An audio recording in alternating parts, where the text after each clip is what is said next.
అక్రమ నిర్మాణాల కూల్చివేతతో hot topic గా మారిన Hyderabad disaster response and assets monitoring and protection ఎక్కడ తగ్గడలేదు. ఎవరైతే నాకేంటి అంటూ హైడ్రా అధికారులు కూల్చివేతలు కొనసాగిస్తున్నారు. తాజాగా హైదరాబాద్ మాదాపూర్లోని ఎన్ కన్వెన్షన్ ను హైడ్రా అధికారులు కూల్చివేస్తున్నారు. సినీ హీరో నాగార్జునకు చెందిన ఈ కన్వెన్షన్ ను ఇవాళ ఉదయం భారీ బందోబస్తు మధ్య అధికారులు కూల్చివేతలు ప్రారంభించారు. నాగార్జునకు సంబంధించి ఎన్ కన్వెన్షన్ సెంటర్పై తాజాగా హైడ్రా అధికారులకు ఫిర్యాదు అందింది. తుమ్మకుంటలో చెరువును ఆక్రమించి నాగార్జున 3 ఎకరాల్లో ఎన్ కన్వెన్షన్ సెంటర్ నిర్మించారని పలువురు ఫిర్యాదు చేశారు. చెరువు FTL పరిధిలో కన్వెన్షన్ నిర్మించారని గతంలోనూ ఫిర్యాదులందాయి.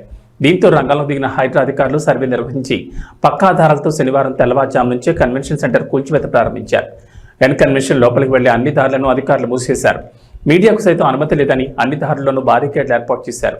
కూల్చివేతలను చిత్రీకరించేందుకు అనుమతి లేదంటూ మీడియాపై కూడా ఆంక్షలు విధించారు.